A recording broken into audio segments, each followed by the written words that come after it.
We'll start. So before going on the break, we understood the basic structure of a C program, which is this one. जब आप कभी भी C program लिखते हो, सबसे ऊपर आप सारे डायरेक्टिव्स जो आप लिखने वाले हो, जो आप यूज करने वाले हो प्रोग्राम में, वो लिखते हो. एंड उसके बाद you start writing your main function. Main function के अंदर whatever steps you want, whatever functions you want to perform, whatever operations you want to perform, you will write inside the main. Why? Because main is the function which starts with its execution first.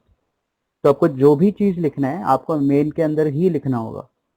तो आपके मन में question आ सकता है, since you have studied C a little bit, कि हम functions भी खुद से लिख सकते हैं. तो yes, you can write functions out, your own functions out of main. But if you remember, those functions cannot be activated unless you call them inside of main. Functions याद आ रहा है किसी को? सी में last year if you had C programming you would have studied it, कि functions जो है आप मेन फंक्शन के बाहर लिखते थे कुछ फंक्शंस, यूजर डिफाइंड फंक्शन जिसको हम कहते हैं, लेकिन वो तब तक यूज नहीं हो सकता जब तक आप उसको कॉल ना करो मेन में. सो टेक्निकली स्पीकिंग मेन के पास सारा कंट्रोल है. अगर मेन में आपने एक्सटर्नल फंक्शंस को कॉल किया तब वो जाके एग्जीक्यूट होगा, वरना वो नहीं होने वाला. तो main is the most important function where execution starts. Execution starts from top to bottom, line by line. Therefore, it is very important to make sure that return 0 comes at the end only. वरना return 0 कहीं बीच में डाल दिया तो उसके बाद के statements execute बिल्कुल नहीं होने वाले. Let us move ahead. Let us study about comments now. So, whenever we write a code, it is very important to document it. अब document करना मतलब उसको सही से नाम देना कि this part of the code is what, this part of the code is what. इसका जरूरत क्या है?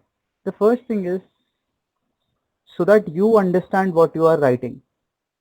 And secondly is, let us say when you will be working in big organizations, वहाँ पे कोड बेस जो है वो 4 लाइन का 5 लाइन का नहीं होता. There are thousands of lines of code.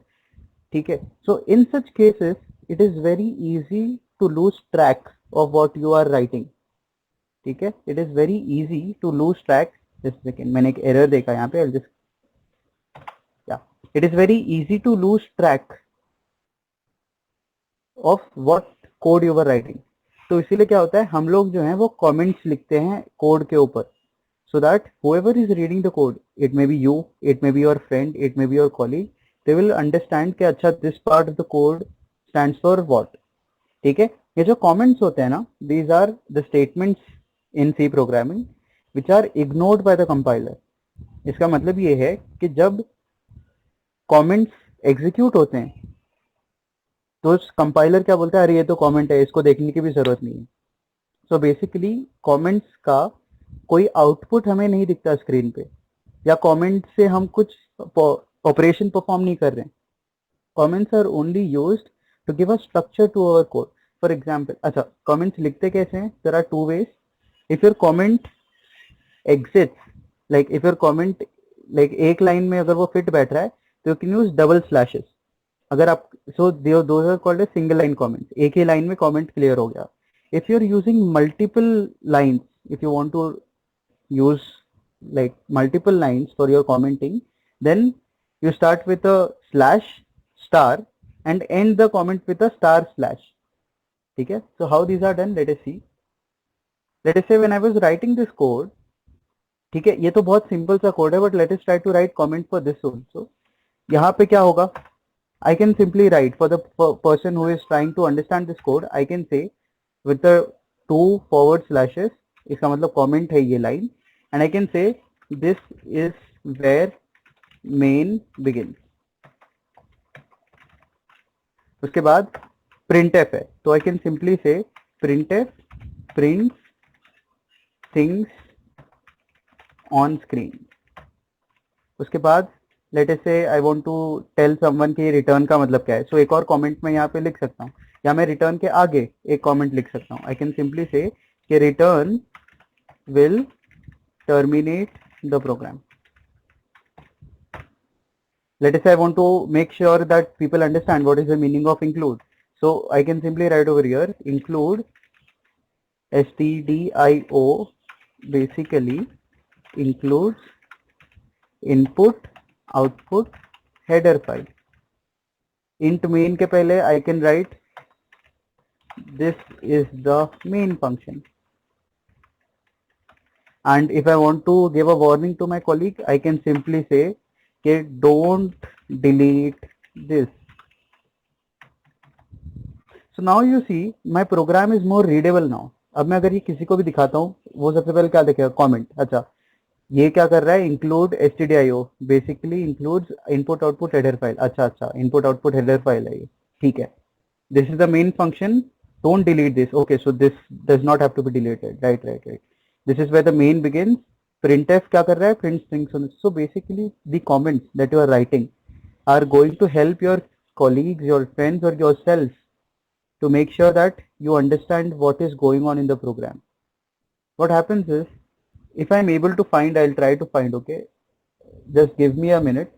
I'll find one of my projects only. अगर मिलता है मुझे तो. Yeah, I have one of my projects. Just a second. एक कमेंट्स का एक यूज बता देता हूँ, ठीक है. Just give me a second, ठीक है.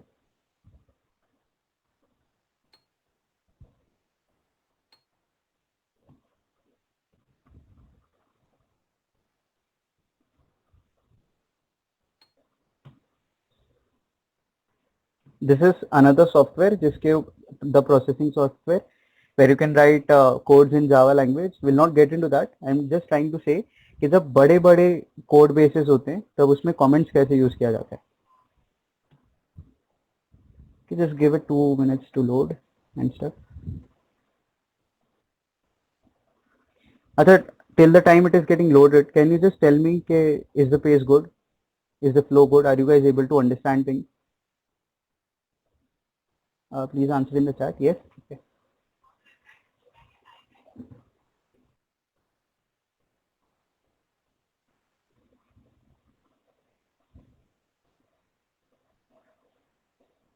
So see, this is just one program that I had written.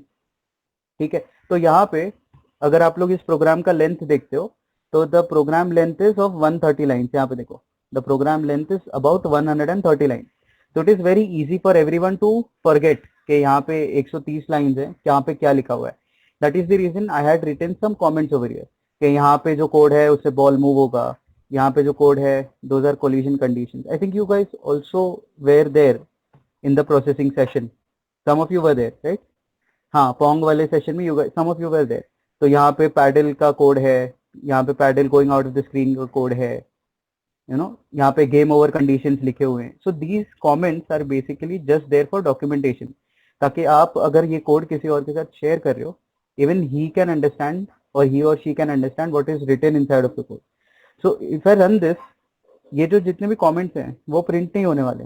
If I run this, the C program will run as if these comments are not there. So the comments are actually just adding a visual appeal to the code. So if I run this, simple सा hello world print होगा और कुछ भी print नहीं होगा.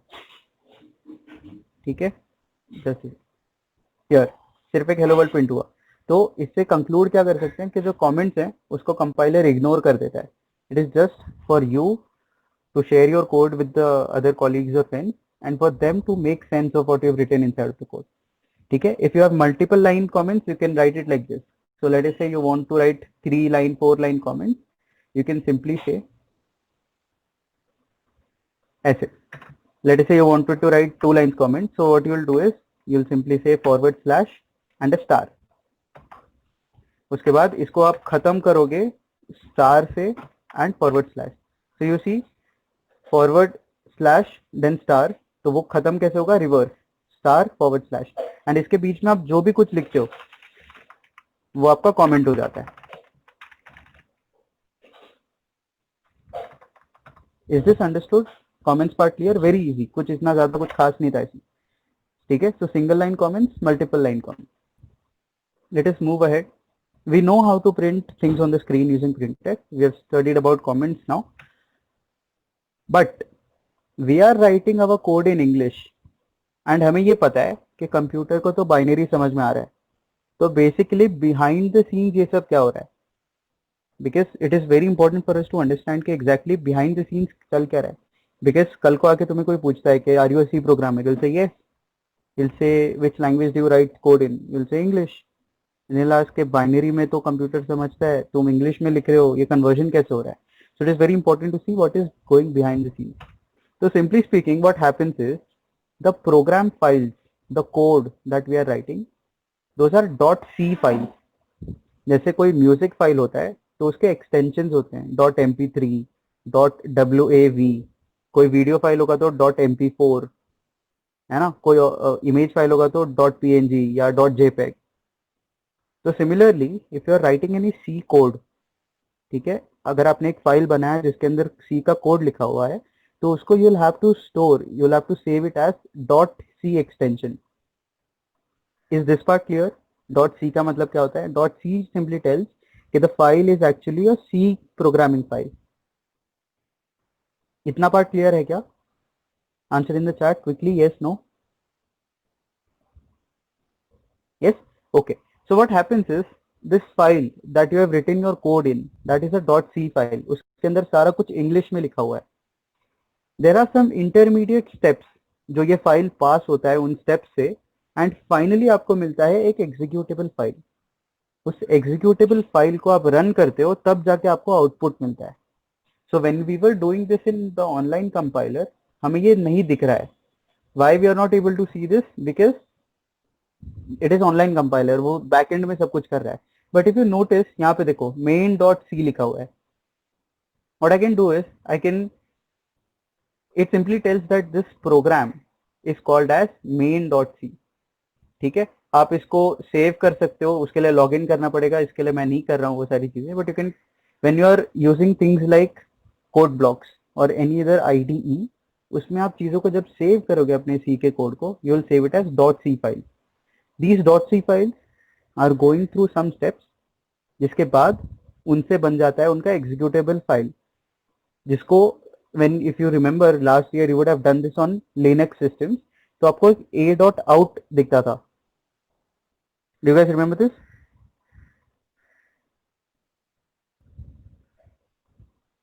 Do you remember? हाँ, तो क्या करते थे हम लोग? There were two steps for running the program. Let us say my program का फाइल नेम इज program.c. तो हम लोग ऐसे लिखते थे gcc -o या -o, उसके बाद program.c ऐसे लिख के एंटर दबाते थे. तो क्या बनता था? a.out. फिर हम क्या करते थे? ./a.out. उसके बाद वो प्रोग्राम रन होता था. Do you remember this step? Answer in the chat quickly if you remember this. Yes. So what is happening is जब हम लिखते हैं gcc -o program.c, तो वो क्या करता है? उस प्रोग्राम फाइल को इंग्लिश में जो है उसको उठाता है और उसको एग्जीक्यूटेबल फाइल a.out में कन्वर्ट कर देता है. It goes through a certain steps. वो स्टेप्स आगे देखते हैं क्या है. Finally when you say ./out, you are actually ./a.out. तो आप क्या कर रहे हो? आप इस एग्जीक्यूटेबल फाइल को रन कर रहे हो ताकि आपको आउटपुट दिख रहा है. So this program file .c file which contains English, जैसे आप लिखते हो gcc -o program.c and when you click enter your program gets compiled. कुछ error आता है तो वो आपको पता चलता है. These are all intermediate steps after which it gets converted into a a.out file which is executable file, and you run this executable file. You can either double click on that or you can simply write down in the command ./a.out. वो करते ही आपको screen पे output दिख जाता है. Is this much part clear? ये step, ये cycle समझ में आ रहा है? Answer in the chat quickly. Yes, okay. So let us now quickly understand what are these intermediate steps. ठीक है, चलो. सबसे पहले द .c फाइल है ना, ये जो .c फाइल है, we have written everything in the .c file in what? In English. अब ये जो .c फाइल है उसके अंदर क्या क्या चीजें हैं? एक तो मेरे सारे डायरेक्टिव्स हैं, दूसरा मेरे पास मेरा पूरा मेन फंक्शन है, मेरा कुछ कमेंट्स मैंने लिखे होंगे वो सब कुछ है, and there are something called as macros. Macros क्या है वो आगे देखेंगे, बट अभी के लिए फिलहाल समझ लो there are something called as macros. तो ये जो .c फाइल है उसके अंदर क्या है? डायरेक्टिव्स हैं, कमेंट्स हैं, मेन पूरा फंक्शन है और मैक्रोस है. तो when you write the command gcc -o program dot C, तो ये जो पूरा सी फाइल है, डॉट सी फाइल है, it goes to a preprocessor, ठीक है, it goes to a preprocessor. Now you tell me, process करना मतलब क्या? Answer in the chat quickly. Will try to understand it logically. What is the meaning of process? आप बोलते हो कि हम प्रोसेसिंग कर रहे हैं, उसका मतलब क्या है? Answer in the chat quickly. When you say that you are processing something, what does that mean? हाँ, मतलब basically you are trying to execute it. जब आप कोई चीज प्रोसेस कर रहे हो, उसका मतलब आप उसको रिफाइन कर रहे हो या आप उसको एग्जीक्यूट करने की कोशिश कर रहे हो. तो now you just try to understand with the word preprocessing का मतलब क्या होगा. अगर प्रोसेसिंग मतलब एग्जीक्यूट करना हो गया, तो प्री प्रोसेसिंग मतलब क्या हो गया? Answer in the chat quickly. और you can also unmute yourself and answer. ऐसा नहीं है कि बस आपको चैट में ही आंसर करना है, you can unmute and answer quickly. Janvi, Akanksha, Shruti. Okay, Akanksha is saying execution के लिए डेटा देना. Very good Akanksha. So what is happening over here is, इससे पहले देखो, now let us try to imagine this, let us try to think of it logically. मेरे main function में क्या लिखा है? देखो, मेरे मेन फंक्शन, मतलब ये जो मेरा प्रोग्राम है उसके अंदर लिखा है हैशटैग इंक्लूड stdio.h, है ना. यहाँ पे लिखा है hashtag include stdio.h. Before I run the main function, मुझे इस फाइल को एक्चुअली कॉल करके मेरे प्रोग्राम में इंक्लूड करना पड़ेगा. Am I right? Answer in the chat. Am I right? Before I start execution of my main, I'll have to bring all these definitions ना. वरना मैंने मेन का एग्जीक्यूशन शुरू कर दिया लेकिन मैंने डेफिनेशंस को बुलाया ही नहीं है. या ऐसा समझो, before I start executing the main, I have to remove of the all the comments. मुझे पता है कि कमेंट्स का कुछ मतलब नहीं है, कंपाइलर को तो नहीं पता. सो कंपाइलर कमेंट्स को देखेगा, कंपाइलर बोलेगा ये क्या है, इसका डेफिनेशन ही नहीं है. So for the compiler, before the execution starts, you have to remove the main also, remove the comments also. So there are 2-3 things before the actual processing of the main function starts. There are 2-3 things which we need to do. The first thing is stdio.h file जो है उसको उठा के पूरा programme में copy करो, right. Because हमने क्या लिखा है, हैशटैग इंक्लूड stdio.h. तो पहले जाओ stdio.h जहां पे भी है उसको उठाओ और पूरा पूरा कॉपी पेस्ट करो. Then remove these comments. They are not needed during the execution of the program. So there are 2-3 things like this. And then there is substitute the values of macros. वो क्या होता है हम आगे देखेंगे. So basically, before the execution of the main function starts, before execution of the main program starts, we need to refine our code. stdio.h है, string.h है, math.h है, उसको फिजिकली पूरा उठा के कोड के साथ अटैच करो, वरना मीनिंग कैसे समझ में आएगा. कमेंट्स को हटाओ, वैल्यूज ऑफ मैक्रो सब्स्टिट्यूट करो, then your file is ready for further execution. Are you guys understanding this? Answer in the chat, yes no. समझ में आ रहा है ये चीज? ओके. सो अगर मुझे प्री प्रोसेसिंग करना है तो वो जो टास्क, प्री प्रोसेसिंग का जो टास्क करता है उसको कहते हैं preprocessor. So the preprocessor takes your .c file which is in English. It includes all the directive files. Hashtag include करता है वो stdio.h, math.h, string.h, सबको इंक्लूड कर लिया. It removes all the comments and it substitutes the values of macros. Now your file is ready for further processing. Then processor, preprocessor क्या करता है, ये जो रिफाइंड फाइल है उसको भेजता है कंपाइलर के पास. So compiler, what will it do is, your English code, it will convert into assembly code. So here the compiler converts your English into assembly. Now we saw कि machine तो understands binary. That means अगर मुझे assembly code से binary में convert करना है, then I used something called as assembler. If you remember when we were discussing assembly language. So the assembler, what will it do? It will convert the assembly code into object file. Object file are basically machine language code, that is 0101 binary. Then This object file is in binary. There may be some other libraries that we are using simultaneously. So what we do, there may be some other files that we are using simultaneously. वो भी binary files हैं. उन सबको इकट्ठा करो और सबको भेजो लिंकर के पास. लिंकर क्या करेगा, सारे फाइल्स के बीच में कम्युनिकेशन लिंकिंग एस्टैब्लिश करेगा and then it will finally convert the entire file combine करके उसको बना देगा एग्जीक्यूटेबल कोड जिसको हम रन करके हमें आउटपुट मिलेगा. Is the path understood by everyone what is happening over here? Answer in the chat yes no. Yes, Akanksha is saying yes. What about the rest of you? कोई doubt है इसमें?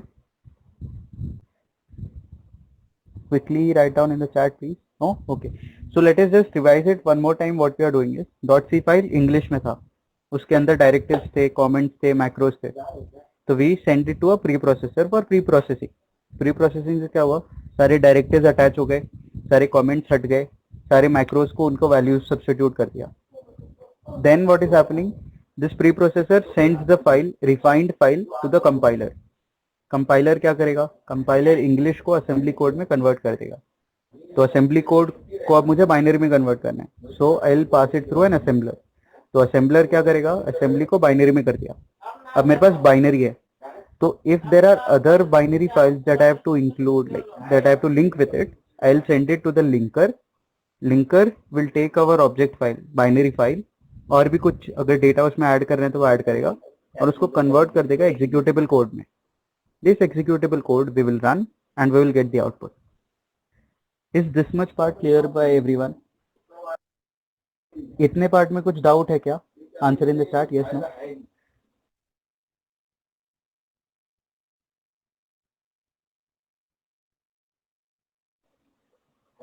Any doubts till here? Okay, Anjali is saying no, Akanksha is saying no. What about Raj, Shruti, Janvi?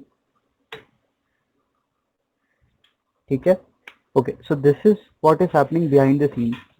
तो ऐसा नहीं है कि हमने सीधा इंग्लिश में लिखा and it is getting converted into binary and it is giving us the output. It goes through a series of these cycles which then gives us the output. So background में बहुत काम चल रहा है and there are people who are specifically hired to write these assembly code, to write these, मतलब ये जो assembler का काम है, लिंकर का काम है, कंपाइलर का काम है. तो there are people who actually sit down and write, still write in 010101. There will be people in the world जिनका काम क्या है, जिनका काम सिर्फ असेंबली को बाइनरी में कन्वर्ट करना है. So there are programmers like that also who like working in 1010. So their work is to develop more advanced version of compilers, more advanced version of assemblers, more advanced version of linkers. ठीक है, चलो let us move ahead. So we have seen this. When we have to print any string, we will use the printf function. Open and close round brackets, open and close double quotes. Double quotes के अंदर जो भी लिखा होगा it will get printed on the screen. The statement ends with a semicolon. Then we also saw okay, what if we want to print two lines logically, if we want to print two printf statements. We tried it, but हमें ये पता चला कि वो next line पे नहीं जा रहा था. So can you quickly tell me if you want to print two things on the next line, one line after the other, what is the new line character that we use? Please answer in the chat quickly. New line character क्या होता है? \n. Yes, very good. \n से क्या होता है, compiler को पता चलता है कि मुझे न्यू लाइन पे जाना है. ठीक है. So what does new line character do? Printf does not simply advance to the new line. Therefore \n tells the compiler to go to a new line. ठीक है, is that okay? यहां तक समझ में आ गया? Things are clear till here? Okay, so just like \n tells you to go to a new line, similarly if we want to give a tab space का मतलब क्या होता है, 4 spaces, तो we use \t. So what happens is, let us say here if I run this code of hello world, so just check. ठीक है, hello है, there's a comma and there's only one space and then there is world. If you look at the output, there's hello comma, there's one space and there's world. But if I want more space over here, what I can do is I can simply say \t. T stands for tab. ठीक है, 1 tab is equal to 4 space bars. तो ये क्या करेगा, 4 spaces जितना space देगा. Now if I run this, क्या आना चाहिए, hello comma then there is \t.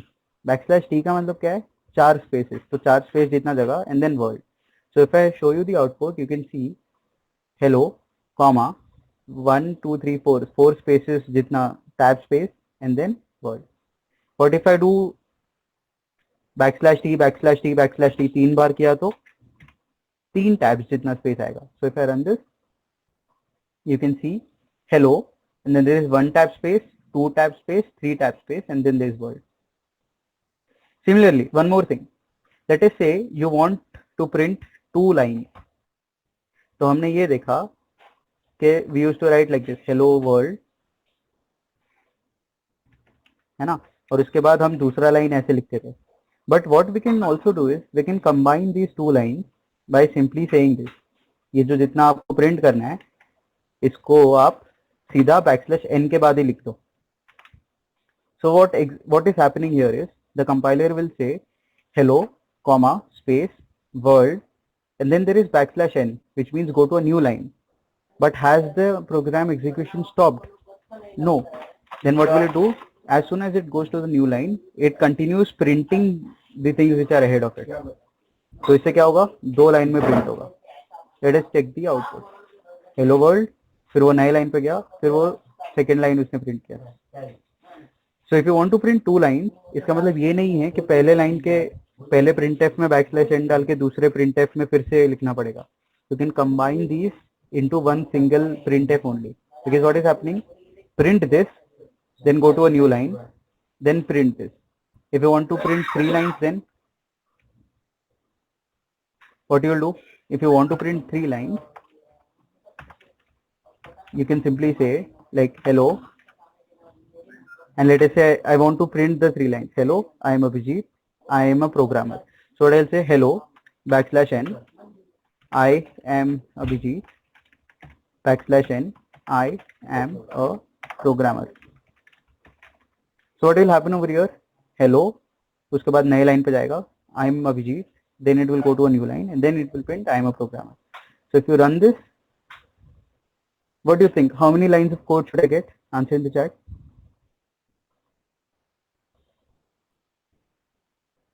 Three lines of code.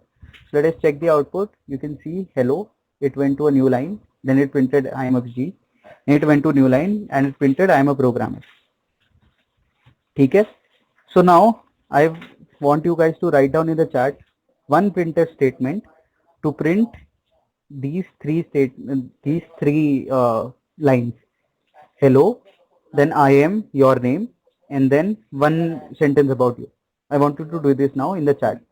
Okay, take 2 minutes and do this in the chat. You want to write one printf statement जिससे 3 sentences print हो. The first sentence is hello, the second sentence is I am and then write your name, and the third sentence is anything about you. Okay, take 2 minutes and print it.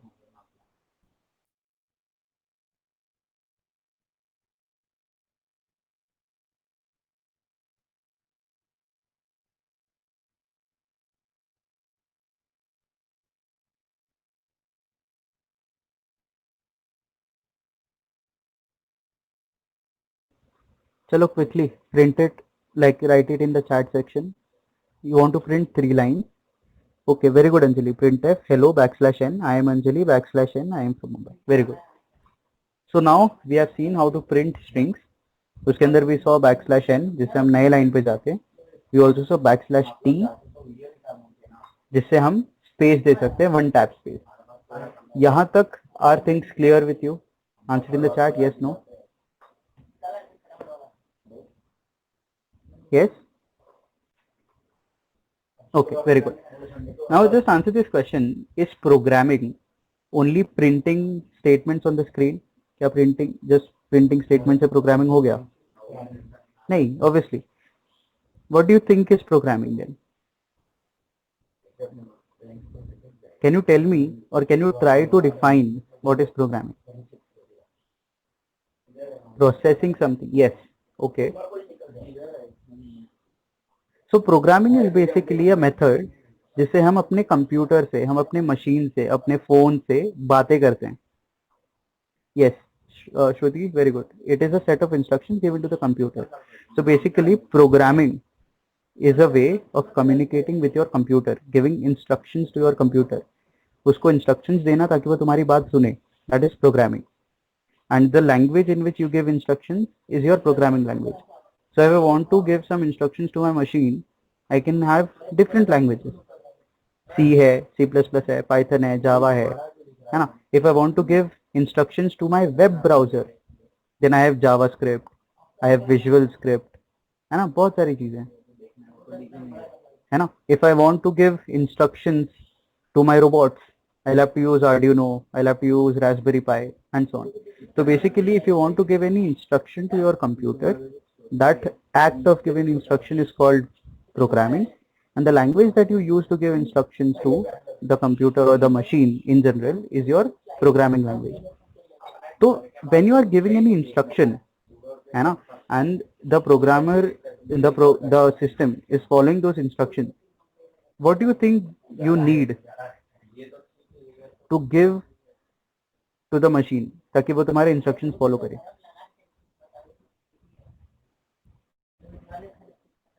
What are the things? There are two things very crucial which you will have to give to the system, which you will have to give to the machine so that it executes your program. The first thing is obviously the instructions, क्योंकि उसको instructions ही नहीं दोगे तो वो करेगा क्या? And the second thing is data, है ना. Whatever machine you are giving instructions to, it works on some sort of a data, and therefore it becomes very important for us to understand how data is stored inside of a memory, how we can retrieve that data, we can get that data from the memory, and how we can manipulate that data so that we can work around with the instructions. Are you getting this? ये समझ में आ रहा है? Answer in the chat, yes, no? Yes. When you want to give some instructions to a machine, you will write a piece of code. Okay, you've done that. But you will also have to make sure that there is some data that you are giving to the machine. You have to make sure that you have an access to that data. आप उस data को hold कर पा रहे हो, आप उस data को save कर पा रहे हो, आप उस data को manipulate कर पा रहे हो, process कर पा रहे हो, और जो result है उसको भी store कर पा रहे हो. ठीक है? So there are ways in a programming language to access the data, to store the data, to manipulate the data, and so on, which we are going to understand that. So let us start our discussion with variables. So as we progress, we don't just have to print strings on the screen, because that printing things on the screen is very boring. We need to make many calculations, and therefore we need to store data, we need to manipulate data, we need to call the data, and we need to process the data, find some result, store the result, get that result, and so on. So variables in C programming allow us to store data during a program execution, and it lets us perform operations over it. ठीक है? Now if you remember, I told you about registers. जब भी आप अपना C program run करते हो तो registers के अंदर आपके सारे instructions लोड होते हैं, and at the same time registers के अंदर आपका data भी लोड होता है. और ये data कहाँ पे store हो रहा है? We get hold of these data using variables. You can understand, you can imagine variables as blocks or boxes, predefined boxes where you store some sort of a data. Are you understanding this? Answer in the chat, yes, no. ये समझ में आ रहा है सबको? So what are variables? Variables are like those boxes जिसके अंदर आप data store कर सकते हो, and data को manipulate करके उसी में फिर से store कर सकते हो. ठीक है? Is this much part clear to you? Now, one question which might come into your mind is, why is this name very awkward name है, बहुत ज़्यादा weird name है, variable. What is the meaning of variable? So, do you guys remember when you used to solve word problems in your 7th, 8th, 9th standard? Word problems याद है? उसमें क्या होता था? हमें कोई चीज, हाँ, it can vary. So we needed to find some answer in the word problem. हमें पता नहीं होता था उसकी वैल्यू क्या है, तो हम क्या करते थे, let us assume that the value to be found is x. X जो था it was a container. X की वैल्यू कुछ भी हो सकती है, हमने ढूंढा नहीं है अभी तक. एक बार ढूंढ लेंगे तो पता चल जाएगा कि एक्स की वैल्यू क्या है, बट जब तक हम ढूंढ नहीं लेते तो एक्स की तो कुछ भी वैल्यू हो सकती है. Similarly variables can store different data. ठीक है, but here is the catch. To store different types of data, we will need to have different types of variables. ये चीज समझ रहे हो? वेरिएबल्स में आप डेटा स्टोर कर सकते हो, but to store different types of data, we will need to have different types of variables. Why am I saying this? Let us say आपके पास 1 किलो आटा है. Okay, understand this very crucial concept. ठीक है, आपके पास 1 kilo आटा है और आपने 100 किलो का कंटेनर लेके आ गए और उसके अंदर 1 किलो का आटा स्टोर किया. So what will happen? Are you wasting space? Answer in the chat. If you wanted to store 1 kg of atta and you are actually storing it in 100 kg का container, are you wasting your space? Yes. Let us say you wanted to store 100 kgs of atta, but you have only 1 kg of container. Will you be able to store it?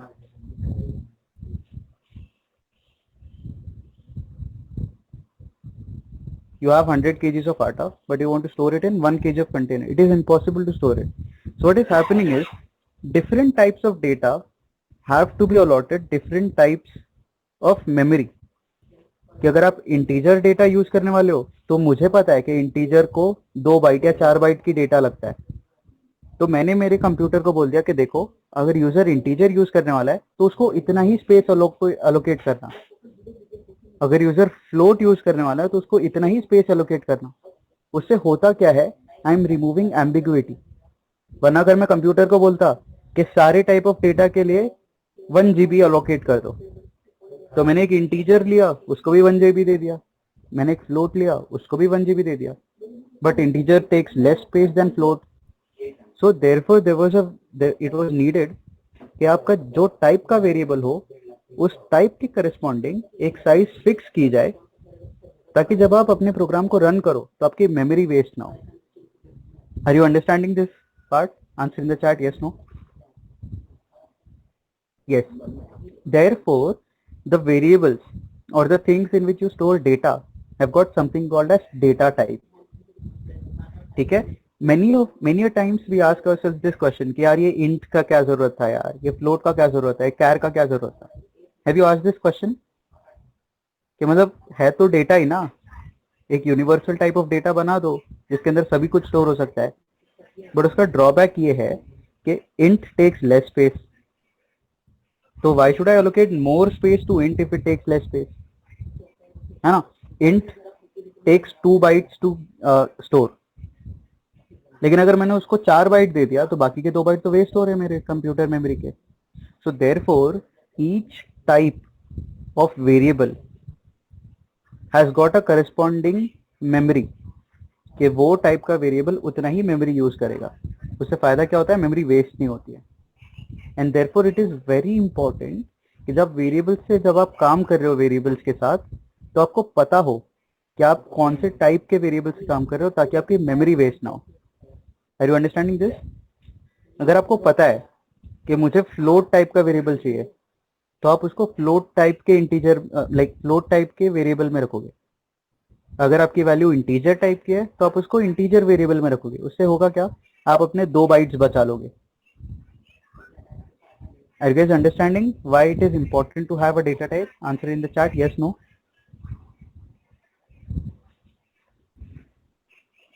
ये इधर तक ये discussion समझ में आया क्या? Why a variable or why a data needs a type? Because each type will have a certain memory associated with it. क्योंकि उस टाइप के डेटा को उतनी ही मेमोरी में काम चल जाता है, तो मुझे एक्स्ट्रा मेमोरी ना लग जाए, इसके लिए every type of data has got a certain data type. ये चीज क्लियर है क्या? Finally answer in the chat yes no. एक बार फिर से आंसर कर दो अगर पहले कर दिया था तो. yes okay.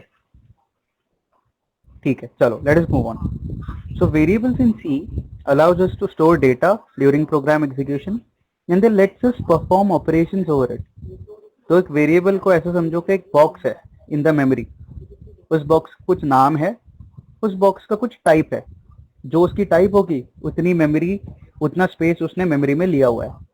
तो उसमें आप क्या कर सकते हो, डेटा स्टोर कर लो. डेटा स्टोर कर लिया, उसके बाद आप क्या करोगे, उसको डेटा को मैनिपुलेट कर लो, है ना. मैनिपुलेट कर दिया, उसके बाद आपको क्या करना है, आपको नया डेटा स्टोर करना है, आप नया डेटा स्टोर कर लो. So you will be able to connect things from something. Let me go some couple of steps behind. Do you guys remember we have written return 0 over here.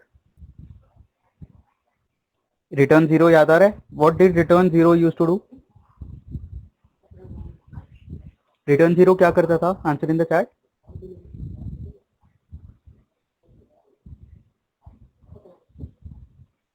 It used to terminate the program, है ना.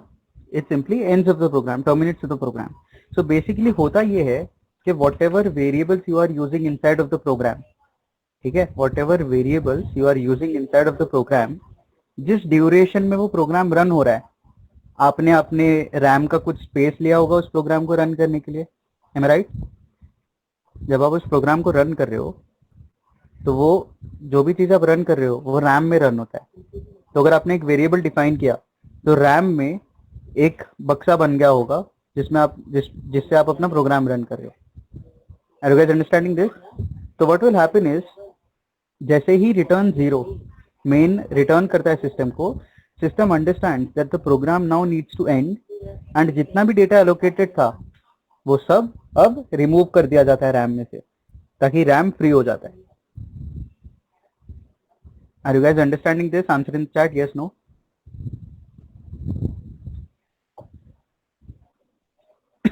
समझ में आ रहा है सबको? Whenever we are running any program, it runs inside of the RAM. कोई भी प्रोग्राम हार्ड डिस्क में रन नहीं होता है. All the programs need RAM to run. इसीलिए आपने लोगों को बोलते हुए सुना होगा कि यार ये मेरा रैम बहुत कम है, या कोई एंड्रॉइड स्टूडियो यूज करता है 4 GB के रैम पे तो नहीं चलता है. क्यों? क्योंकि एंड्रॉइड स्टूडियो जब आप 4 GB के रैम पे रन करने की कोशिश करते हो तो वो 4 GB का स्पेस एंड्रॉइड स्टूडियो को बहुत कम पड़ता है रन होने के लिए. Therefore you need 12 GB RAM, 16 GB RAM and so on. So whatever programs are getting executed is executing inside of the RAM, random access memory, RAM. जब आप C प्रोग्राम रन करते हो तब वो भी रैम में रन होता है. तो लेट से आपने अपने C प्रोग्राम में कुछ वेरिएबल्स डिक्लेयर किए, तो वैल्यूज कहाँ स्टोर हो रहे हैं? रैम में, टेम्परेरीली, तब तक जब तक प्रोग्राम एग्जीक्यूशन हो रहा है. तो जैसे ही प्रोग्राम एग्जीक्यूशन खत्म होता है, जैसे ही रिटर्न 0 सिस्टम को मिलता है, सिस्टम अंडरस्टैंड्स दैट अच्छा अब रिटर्न करना है. रिटर्न मिल गया मुझे इंटीजर वैल्यू, मतलब program execution has to stop. Program execution का स्टॉप करने का मतलब सिर्फ ये नहीं है कि प्रोग्राम बंद कर दो.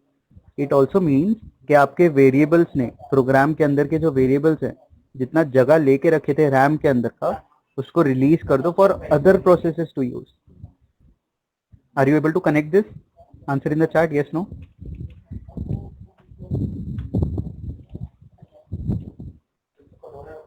यस,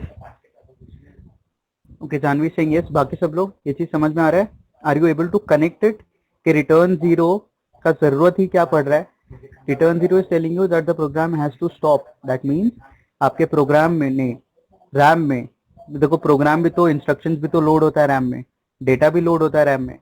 तो वो इंस्ट्रक्शंस को भी हटाओ, डेटा जो ऑक्यूपाई होकर रखा था उसको भी हटाओ, ताकि अब रैम फ्री हो बाकी के प्रोसेसेस के लिए. So one final time, did you understand this part? Why are variables needed? Why are different types of variables needed? So that we save space accordingly. जिस टाइप का, जिस रेंज का value मुझे चाहिए उस टाइप का वेरिएबल मैं use कर लूंगा. Why sometimes the number of bytes required changes for some data types? For example, longest 4 bytes, well, sometimes 8 bytes. Yes. Akansha, what happens is, depending on which system you are in, आपका जो computer है, मेरे computer में Intel i3 चल रहा होगा या i5 चल रहा होगा. आपका मैक का प्रोसेसर कुछ अलग हो सकता है. इंटेल के अलावा भी 1000 टाइप्स ऑफ प्रोसेसर्स हैं.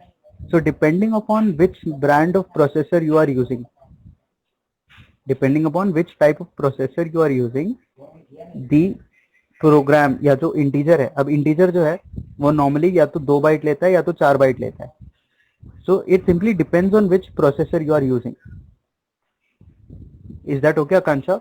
ऐसा कोई हार्ड एंड फास्ट रूल नहीं है कि एक कंप्यूटर में 2 बाइट है तो सारे कंप्यूटर में 2 बाइट होना चाहिए. It simply tells you, it simply depends upon which processor you are using. आपका और मेरा प्रोसेसर अलग अलग हो सकता है. हाँ, Turbo use 2 byte. Actually it is not Turbo that is using 2 byte, it is actually the CPU जिसपे आप वो टर्बो यूज कर रहे हो. The processor, the actually CPU is utilising 2 bytes for integer. अगर आप वो सेम कोड को किसी और सिस्टम पे रन करते तो शायद आपको 2 बाइट के जगह 4 बाइट दिखाता हो. ठीक है, तो that is the reason where जो एक्सपीरियंस सी प्रोग्रामर्स होते हैं या जो एडवांस सी प्रोग्रामर्स होते हैं उनको वो कभी भी रेंज और साइज ऑफ के वेरिएबल्स के बारे में कभी चिंता नहीं करते हैं, बिकॉज दे नो कि it varies from processor two processor. आज 2 बाइट है, मेरे दोस्त के पीसी पे रन किया तो 4 बाइट भी हो सकता है. So they don't worry about it a lot. ठीक है, इज दैट ओके? यहां तक क्लियर है क्या? आगे बढ़े. अच्छा, one last check. Are you guys understanding? Is the flow good? Do you want me to go fast? Do you want me to go slow? Yup, सही है, ऐसे ही चलते रहें. Is this space okay? Answer in the chat. Is the pace okay?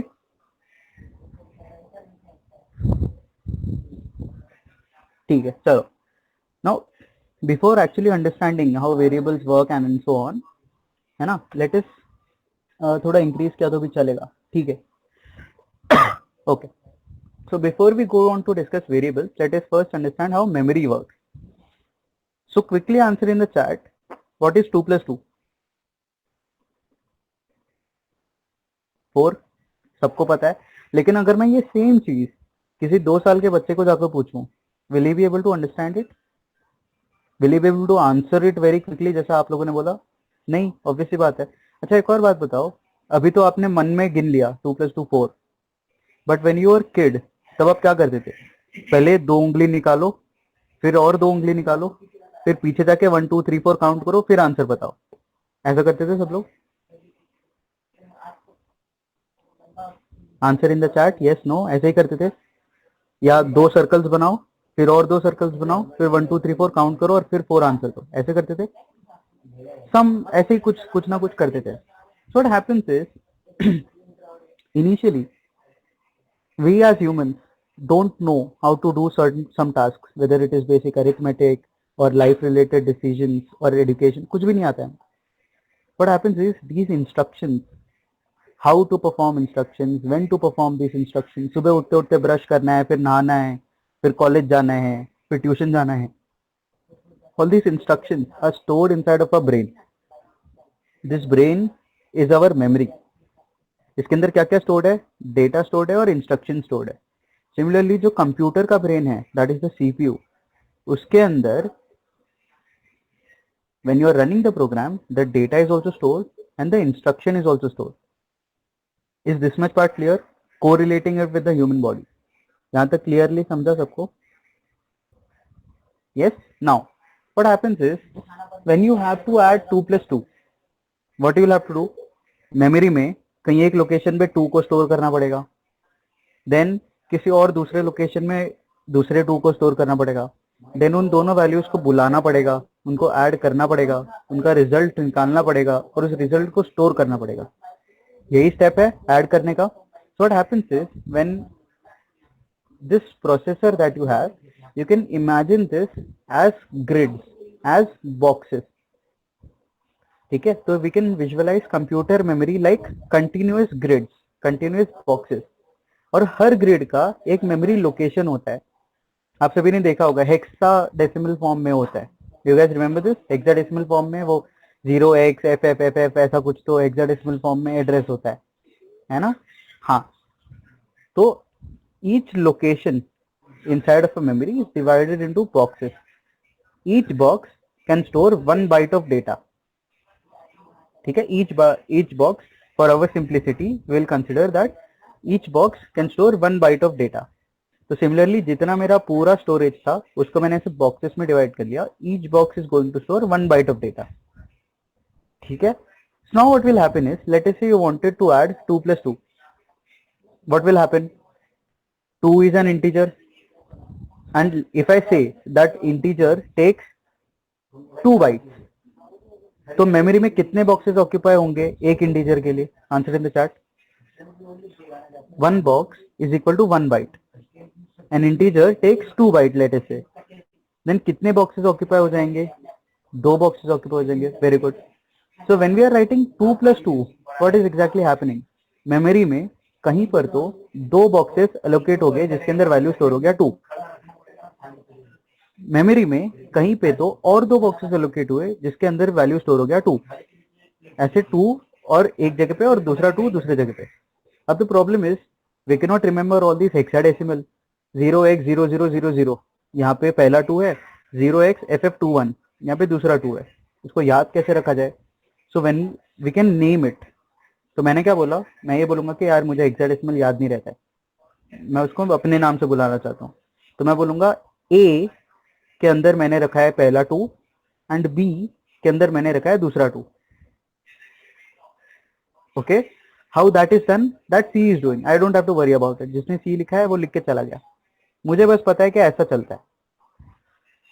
ठीक है. सो what will happen is, every square box is like a container which can store a certain amount of data. Here we are considering 1 box is equal to 1 byte. There are many such boxes, 1 byte ke. Depending on the data type that you are working in, that many continuous boxes will be allocated for that data, which you can call using a name that you define. So if I say A is equal to 2 and B is equal to 2 and you want to add those two, what will happen is, सबसे पहले 2 boxes में, and just for pictorial I am representing one area. ऐसा memory में क्या होगा, एक एक bite के अगर बॉक्सेस तो दो बॉक्सेस, तो 2 बॉक्सेस में 2 स्टोर हुआ है ना. 2 बॉक्सेस में 2 स्टोर हुआ जिसका नाम था A. फिर सेकंड लोकेशन कहीं पे, लेट अस से 2 + 5 वी आर डूइंग, तो कहीं सेकंड लोकेशन में 5 स्टोर हुआ जिसका नाम हमने रखा B. देन एक तीसरा लोकेशन जहां पे A + B होगा, 5 + 2 7. एक तीसरा लोकेशन मेमोरी में जहां पे C स्टोर होगा. सो कैन यू जरा लॉजिकली सोचो, when we are displaying a variable on the screen, what are we doing? We are going to a memory location and जो भी वैल्यू उस मेमोरी लोकेशन पे है उसको हम ले रहे हैं और स्क्रीन पे प्रिंट कर रहे हैं. When we want to store a data inside of a variable, we are going to a memory location and उस memory location पे वो data हम store कर दे रहे हैं. Are the two actions clear to you? Did you understand what you are trying to do? Answer in the chat. Yes, no? Yes. When you want to print a variable, you go to a specific location in the memory. Location कैसे पता चला? नाम से. मैंने नाम देके रखा है. A पे गए, जो वैल्यू है उसको प्रिंट कर दिया. B पे गए, जो वैल्यू है उसको प्रिंट कर दिया. A + B कैलकुलेट किया, उसको मुझे स्टोर करना है C पे, तो C पे गए और 7 है उसको स्टोर कर दिया. This is how practical it is to work with memory in C using variables. तो जब हम वेरिएबल्स की बात करते हैं in C, what we are actually doing, we are actually playing with the memory. Int बोला तो 2 बाइट की मेमोरी एलोकेट हो गई, उसको मैं नाम दे सकता हूँ, उसको मैं कॉल कर सकता हूँ, वहां पे डेटा मैं स्टोर कर सकता हूँ. तो actually you are manipulating the memory, you are manipulating the register. इसीलिए C is one such programming language जिससे आप मेमोरी के साथ छेड़छाड़ कर सकते हो. I hope you guys have studied about pointers also. Basic pointers में हम क्या करते हैं, मेमोरी लोकेशन एड्रेसेस पे काम करते हैं. सो C is one such programming language जिसमें हम मेमोरी के साथ खेल सकते हैं. Other programming languages, Java, Python, they don't have pointers, so there are less methods to tackle or to go to the memory. But in C, you have pointers, you have direct access to the memory. यहाँ तक clear है? This is how memory works. So if you have 2 byte of data, you'll have 2 boxes allocated in case of integer. If you have 10 bytes of data, you'll have 10 boxes allocated. But you'll have to understand one thing. These data, जब मैंने बोला 7 store हो रहा है, तो ऐसा नहीं कि किसी ने मेमोरी में जाके 7 लिख दिया. All this data is getting stored in binary. 7 का जो इक्विवेलेंट होगा क्या होगा? Can you tell me what will be the equivalent of 7 in binary? How do you calculate those numbers? Will just do it quickly. 0 1 1 1 कैसे होता है वो? Binary works like this, 2 raised to power 0, 2 raised to power 1, 2 square and 2 cube. ठीक है, so 2 raised to power 0 is 1, 2 raised to power 1 is 2, 2 square is 4, 2 cube is 8. So if you want 7, you will say 4 plus 2 plus 1. तो 4 हम include कर रहे हैं इसके लिए 1, 2 को हम इंक्लूड कर रहे हैं इसलिए 1, 1 को हम इंक्लूड कर रहे हैं इसके लिए 1, and we are not included 8, इसके लिए यहाँ पे 0. Therefore 7 which is in decimal, इसका इक्विवेलेंट होगा 0,111 in base 2, that is binary. So what exactly is happening is, inside of the memory, when you were storing 7, you were actually storing 00000111. आगे का 4 0 extra क्यों आया? क्योंकि हम 8 बिट में store कर रहे हैं उसको. Integer no. समझ में आया सबको क्या चल रहा है यहाँ पे? Is everything clear to you? यहाँ तक की चीजें समझ में आई हैं सबको? आंसर इन चैट क्विकली, है ना? So this is how memory works. Now let us go on to the variable. So every variable must have a type which tells the compiler about which kind of data you are trying to store in the memory, and depending upon that kind of data, memory will be allocated. अगर आपने बोला मुझे integer type की data store करना है, आपको integer जितना memory दे दिया जाएगा. अगर आपने बोला मुझे फ्लोट टाइप का डेटा स्टोर करना है, आपको फ्लोट वाली मेमोरी दे दी जाएगी, लाइक फ्लोट जितनी मेमोरी दे दी जाएगी. Are you guys understanding this? Answer in the chat, yes, no? Sorry.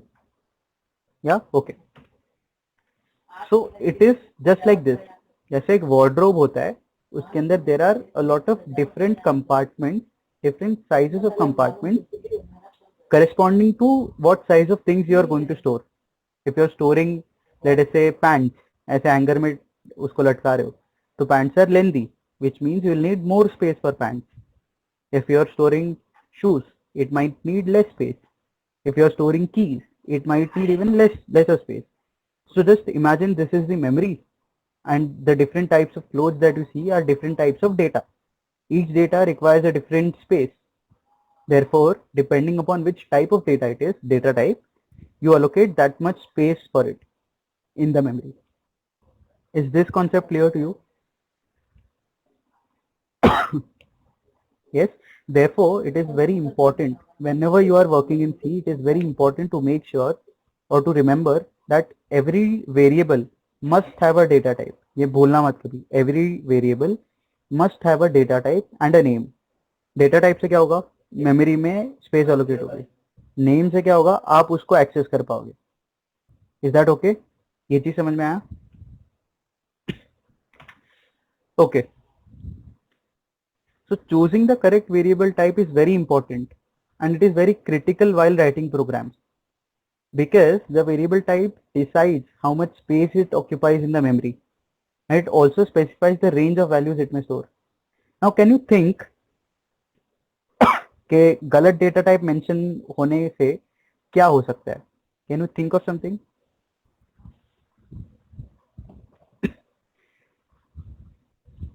गलत डेटा टाइप मेंशन करने से क्या हो सकता है?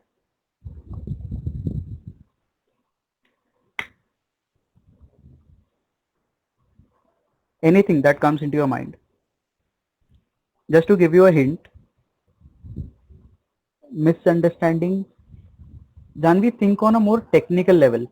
Misunderstanding, yes, the compiler will get misunderstood. But let me give you a hint and then you think about it. Integer has got a specific space. So corresponding to that space, it will have only a certain range of values that it can accommodate. Float has a larger space.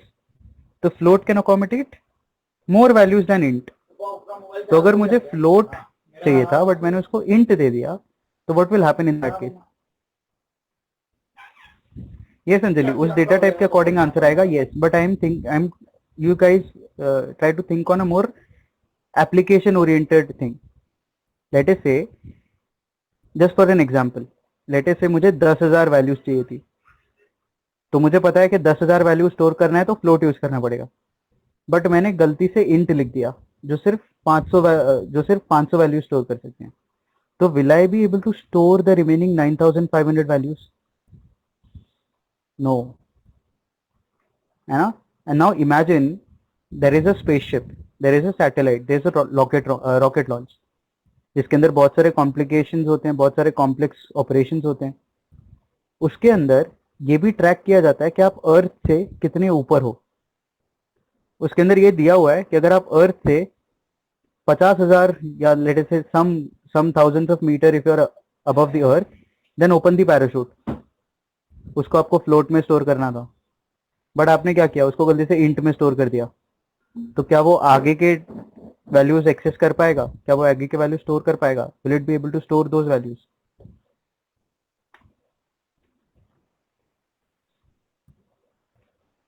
No, obviously not. So what will happen, जो काम उसको 10,000 feet पे करना था वो 1,000 feet पे कर देगा। And this is exactly what happened. A disaster happened in 1996.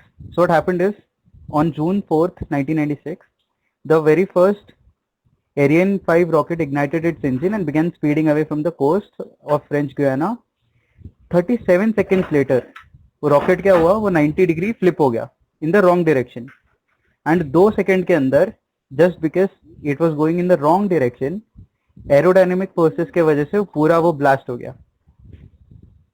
क्या हुआ exactly? See, you can see over here, this value that they wanted to use was represented by a 64-bit floating variable which was perfectly adequate. However, when the software began running, the problem began to occur when software attempted to stuff this 64-bit variable, which can represent billions of potential values, into a 16-bit integer. हुआ क्या, मुझे float में store करना था चीजें, मैंने क्या किया, गलती से उसको इंटीजर में डिक्लेयर कर दिया। तो क्या हुआ, when the rocket was shooting up, it simply could not store more values and it crashed.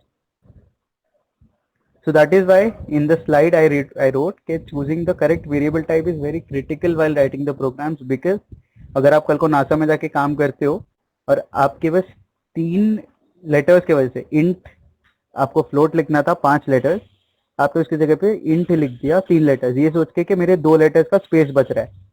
वो 2 लेटर का स्पेस बचाने के चक्कर में you will be wasting billions of dollars in terms of crashes. So did you understand the practical application of why you should be selecting the correct data type? Because every data type has associated memory. Corresponding data type, corresponding memory. जितनी ज्यादा memory उतनी ज्यादा values store कर सकता है। Integer कुछ value store करेगा, float उससे ज्यादा वैल्यू स्टोर करेगा। तो अगर मुझे बहुत वैल्यू स्टोर करने हैं तो मैं डेलिबरेटली वो डेटा टाइप चूज करूंगा जो उतने सारे वैल्यूज अकोमोडेट कर सकता है। I will not try to stuff that into integer, क्योंकि इंटीजर उतनी डेटा उतने रेंज स्टोर नहीं कर सकता। Are you understanding this part? Answer in the chat quickly, yes, no, yes. Therefore it is very important कि जब आप data type declare कर रहे हो, जब आप वेरिएबल बना रहे हो, तो उसका डेटा टाइप सही से डिक्लेयर, ठीक है? So for now we will limit ourselves to only 2 data types, integer and float. और भी है, कैरेक्टर है, लॉन्ग है, डबल है, बहुत कुछ है, वो आगे देखेंगे। अभी फिलहाल will work with integers and floats, ठीक है?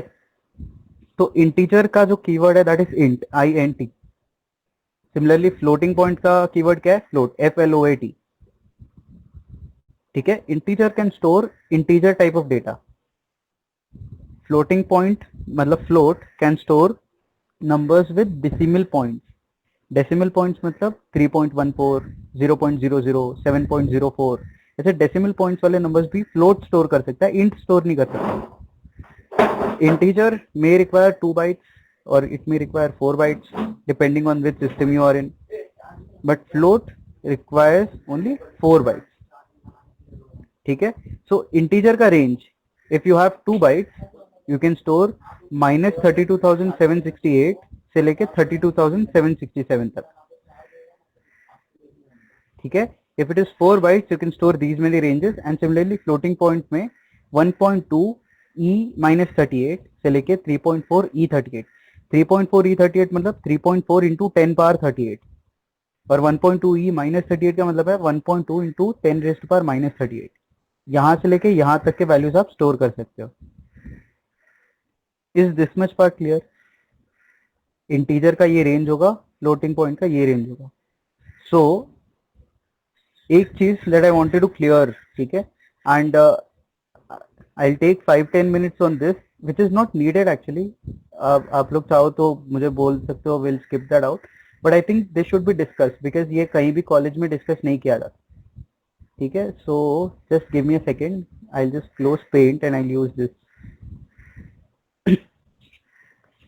A lot of times you must be asking yourself ना कि ये रेंज एग्जैक्टली आया कहाँ से, नहीं?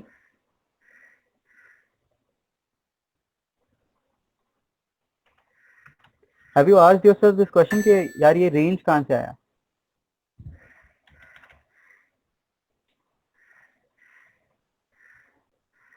Have you or have you not?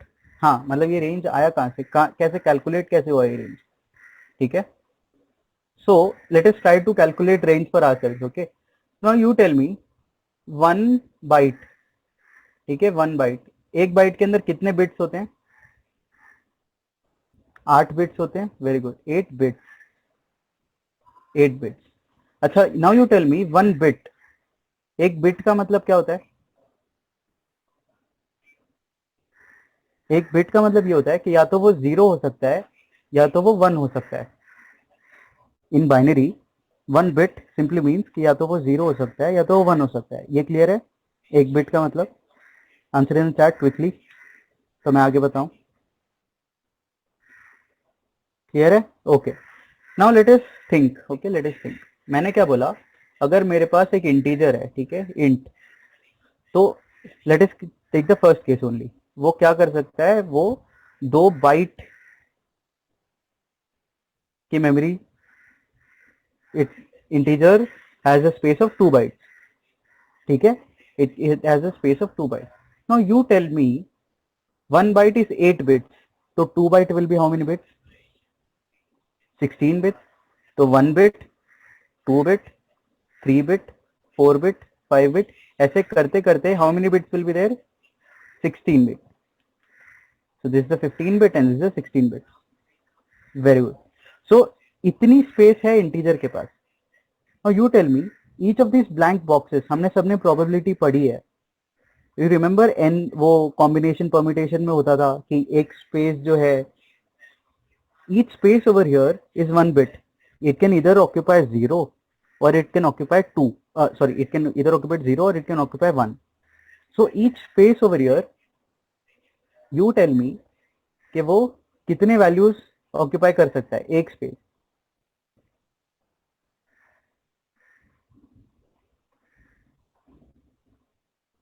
Try to answer this. See, integer is 2 byte, 1 byte was 8 bits, तो 2 byte मतलब 16 bits. तो ये first bit, second bit, third bit, ऐसे करते करते मान लो 16 बिट्स है यहाँ पे। Every bit one, each bit can store इधर 0 और 1।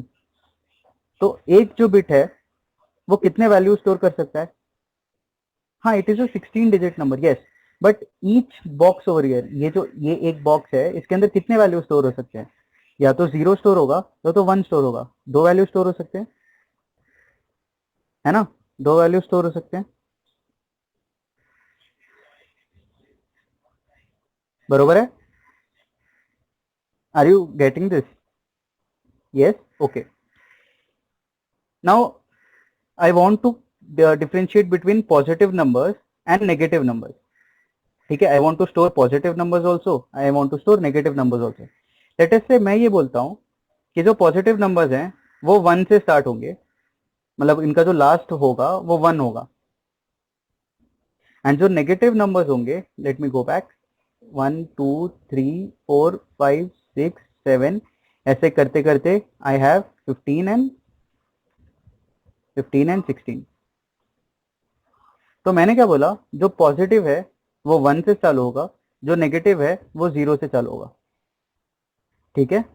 तो now you tell me each number can be represented in how many digits now? अगर मैंने फर्स्ट डिजिट 1 या 0 फिक्स कर दिया, try to follow the logic. Do you want me to repeat again? Repeat करूं क्या फिर से? Do you want me to repeat it again? Okay चलो, will just have this discussion again. ठीक है, कोई बात नहीं. Try to have a look. Okay, I told you 1 byte is actually 8 bits, है ना? 1 byte is actually 8 bits, and 1 bit can store 2 values. तो अगर मैंने आपको बोला कि ये एक बिट है, तो इसके अंदर या तो 1 स्टोर होगा या तो सेम बिट के अंदर 0 स्टोर होगा. इससे ज्यादा कुछ स्टोर नहीं हो सकता. या तो 1 स्टोर होगा या तो 0 स्टोर होगा. Now I also told you कि जो इंटीजर है वो कितने स्पेस ले रहा है? 2 बाइट्स का. एक इंटीजर है, 2 बाइट का स्पेस ले रहा है. तो if 1 byte was 8 bits, the integer which is taking 2 bytes will take how many bits? Answer in the chat quickly.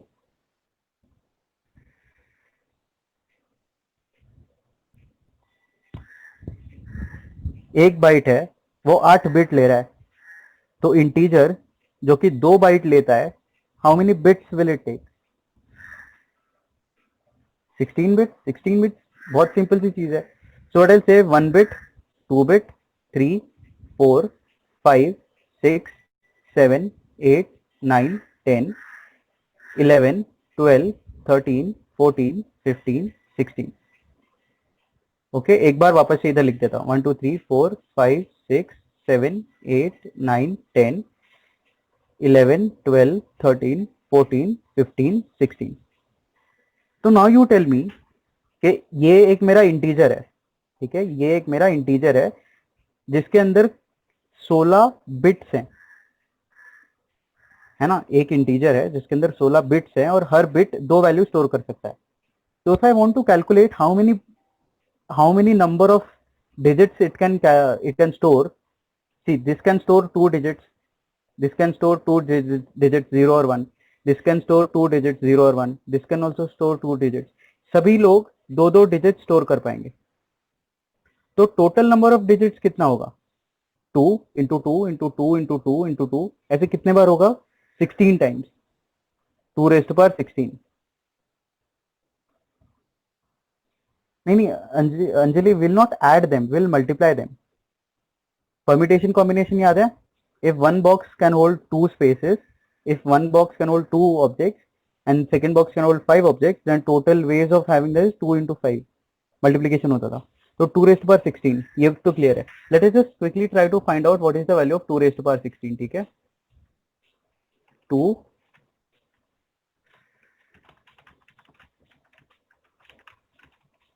Okay, just try to grasp this concept.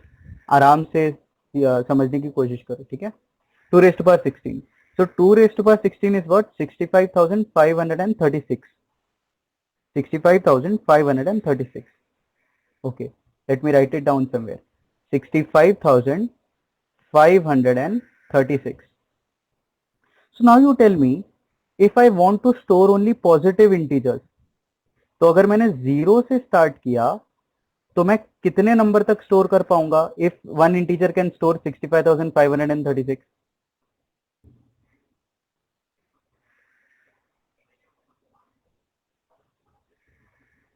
Are you getting this? One integer had got 16 spaces. Each space could hold 2, 0 या 1. तो ऐसे 16 spaces कितने hold कर पाएंगे? 2 raised to power 16, मतलब 65,536. तो 0 से लेके कहां तक? 0 1 2 3 4 ऐसे करते गया मैं, तो I will be able to store 0 से लेके 65,535 तक इंटीजर्स. ये चीज समझ में आ रहा है तुम्हें? Are you guys understanding this? Yes, no? एक एग्जाम्पल देता हूं.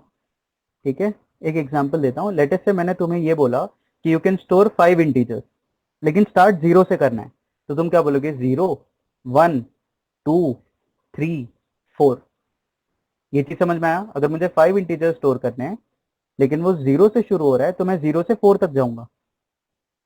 सिमिलरली जो इंटीजर्स हैं वो 16 बिट्स के थे, तो टोटल कितने नंबर स्टोर कर सकते हैं वो? 2 raised to power 16, which is 65,536. लेकिन नंबर शुरू कहाँ से कर रहे हैं हम, जीरो से। तो जीरो से 65,535 इतने नंबर्स हम स्टोर कर सकते हैं, 0 1 2 3 4 5 6 ऐसे लेके 65,535 तक। ये चीज समझ में आ रही है तुम्हें? Are you guys able to understand this? Answer in the chat quickly. Did you guys understand this part? Zero से लेके 65,535 स्टोर कैसे कर पा रहे हैं? Janvi has said yes, Akansha said, Anjali is saying yes, okay. श्रुति तुम्हें समझा है? Okay. So now let me go back quickly on Google and let me simply check range of integer in C. Can you see this? एक second रुक जाओ। ये दिख रहा है अनसाइंड इंट, जीरो से लेके 65,535, ये दिखा सबको? जीरो से लेके 65,535। Did you all see this? सबको दिखा ये? Answer yes no, did you see this?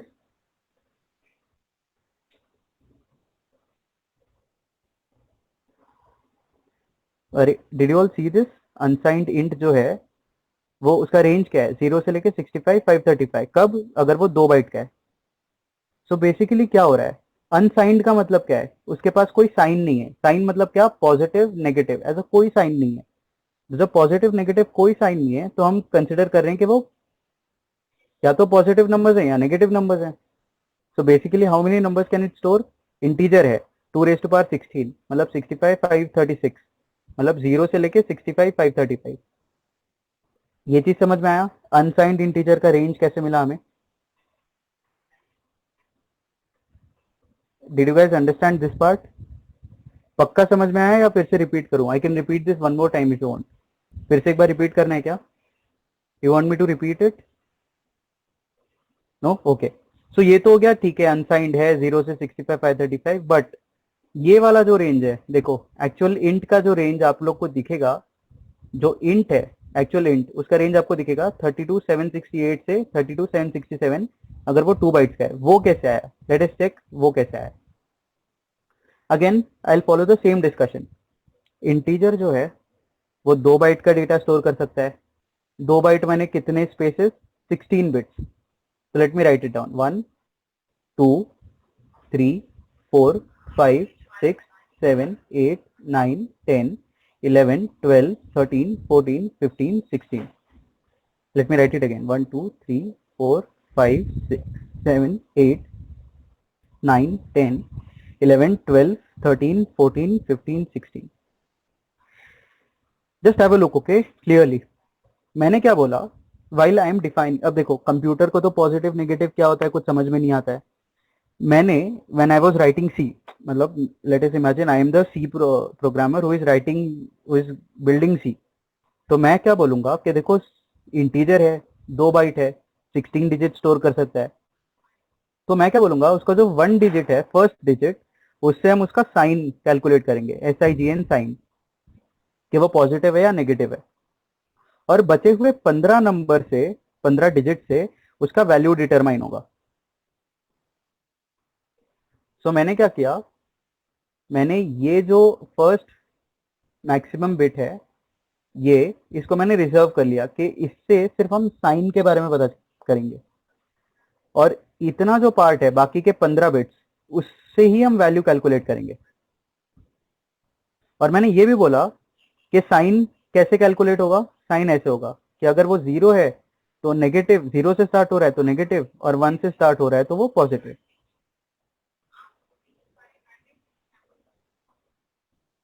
यहां तक समझ में आया मैंने क्या डिफाइन किया है? मैंने ये डिफाइन किया है कि अगर किसी ने लिखा इंट, ठीक है, किसी ने लिखा int a is equal to 2, इसका मतलब I can be rest assured कि बाइनरी में 2 कैसे लिखते हैं, 4 बिट्स में बाइनरी में 2 कैसे लिखते हैं? 0 0 1 0 ऐसे लिखते हैं, 0 0 1 0। सो आई कैन से कि बाकी के सारे जितने भी डिजिट्स हैं वो सारे 0 होने वाले हैं, 0 0 1 0 के लिए। बट ये जो 16th है that will be 1, because this last one is actually telling me the sign that it is a positive number. Are you guys understanding this part? ये चीज समझ में आ रही है क्या सबको?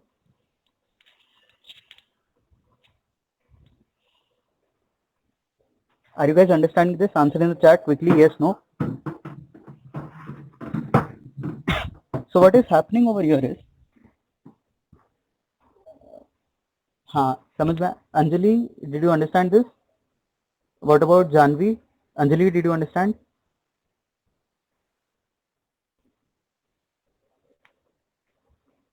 Zero is for that. I'll have to check.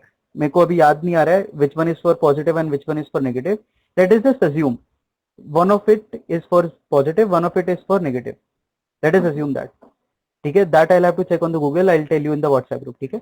But ये समझ लो, समझने की बात ये है कि ये जो फर्स्ट है इससे हम वैल्यू कैलकुलेट नहीं करेंगे, इससे हम सिर्फ साइन कैलकुलेट करेंगे. ठीक है. हम जो पहला बिट है उससे हम सिर्फ साइन कैलकुलेट करेंगे. तो ये जो 1000000 है इसका वैल्यू 2 ही है. क्यों? क्योंकि वैल्यू सिर्फ इतने से कैलकुलेट हो रही है, ये नहीं कैलकुलेट कर रहा value. This is only denoting the sign. तो जब हम साइन कंसिडर करते हैं तो ये चीज तो समझ में आया कि जो लास्ट बिट है that is used for considering sign. ये चीज क्लियर है क्या?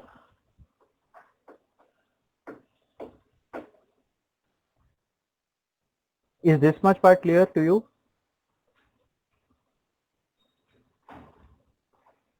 Yes? Okay. So now let us see, we want to calculate positive numbers कितने होंगे and we want to calculate negative numbers कितने होंगे. ठीक है. पॉजिटिव नंबर्स कितने होंगे, नेगेटिव नंबर्स कितने होंगे. सो मैंने क्या बोल दिया यार, इंटीजर है तो ये तो 16 बिट के नंबर्स हैं. पॉजिटिव मिलाएंगे तो भी 16 बिट, नेगेटिव मिलाएंगे तो भी 16 बिट, है ना. बट ये जो फर्स्ट है इसको हम कैलकुलेट नहीं कर सकते क्योंकि इससे तो साइन का पता चल रहा है, वैल्यू में इसका कोई कंट्रीब्यूशन नहीं है. सिमिलरली ये जो है इसमें भी सिर्फ साइन का पता चल रहा है, वैल्यू का कोई कंट्रीब्यूशन नहीं है. नेगेटिव में क्या होगा, दिस में भी 1 और 0, वो चेक कर लेना. पॉजिटिव में क्या होगा, दिस में भी 1 और 0, डिपेंडिंग के पॉजिटिव का 1 है तो नेगेटिव का 0 रहेगा, पॉजिटिव का 0 है नेगेटिव का 1 रहेगा. That I have to check. But ये चीज है कि this is not being used in consideration of value. तो मुझे एक बात बताओ, वैल्यू को कंसिडरेट करने के लिए how many spaces do I have left now? How many spaces do I have left now? 15. 15 for positive, 15 for negative, है ना. तो नाउ टेल मी, जैसा हमने पिछली बार कैलकुलेशन किया था, this can take 2, this can take 2, 0 या 1, 0 या 1, दिस कैन टेक 2. सिमिलरली ऐसे 2 2 करते करते टोटल पॉजिटिव नंबर्स कितने होंगे? 2 raise to power 15. Total negative numbers कितने होंगे? 2 raise to power 15. Let us calculate what is 2 raise to power 15.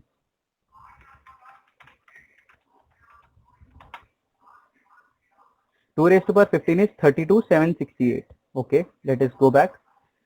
32,768 positive numbers and 32,768 negative numbers. मुझे पूरा ऐड करना है.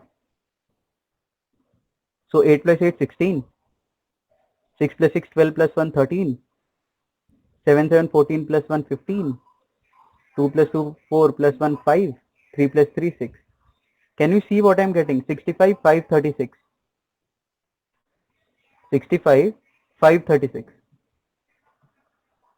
है ना.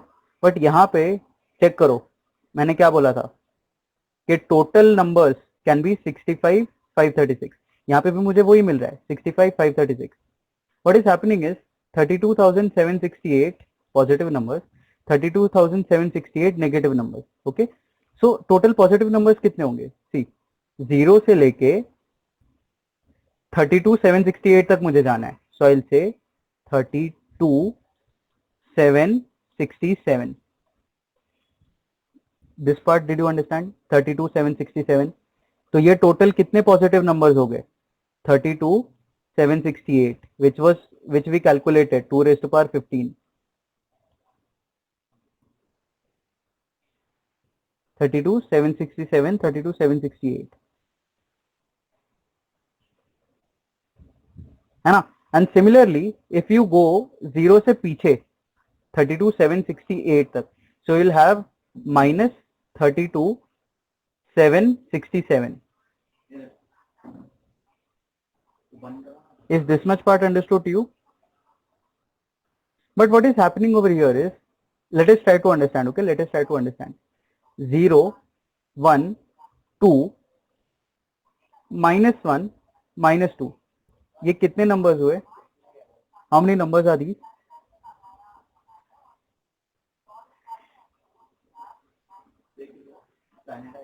How many numbers are these? 0, 1, 2, -1, -2, total मिला के कितने नंबर्स हुए?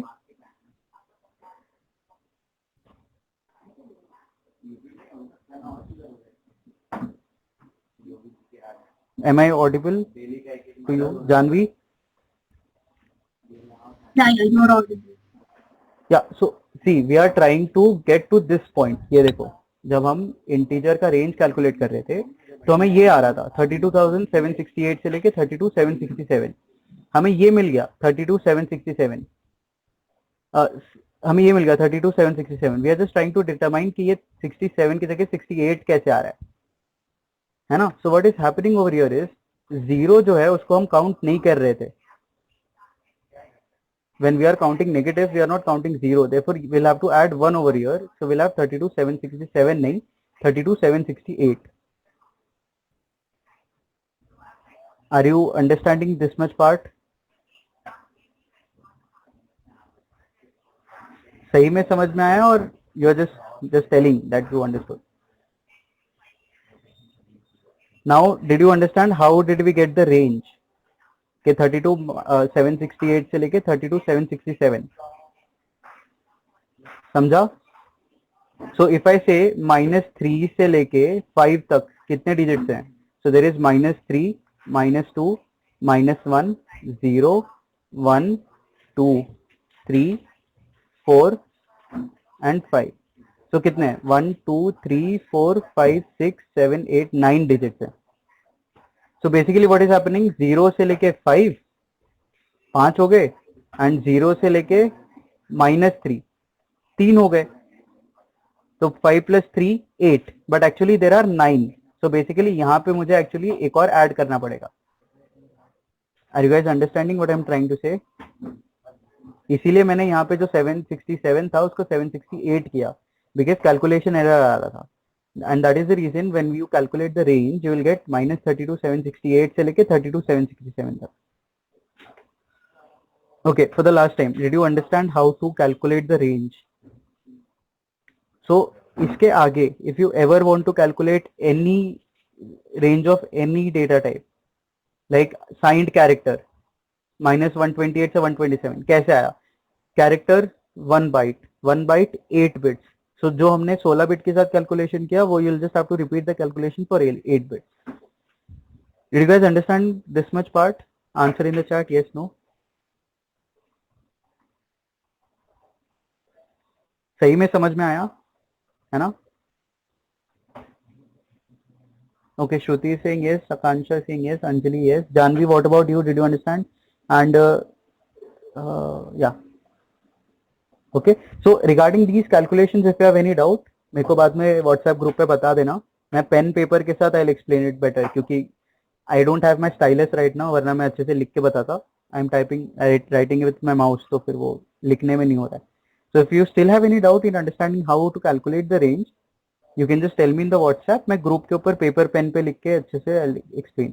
And see, calculating the range was not important when you are learning C programming, but you should always know how things are done. Range आया तो क्यों आया? You should ask this question to yourself. ठीक है? Should we move ahead, or do you want to take a 10-minute break? Break चाहिए क्या?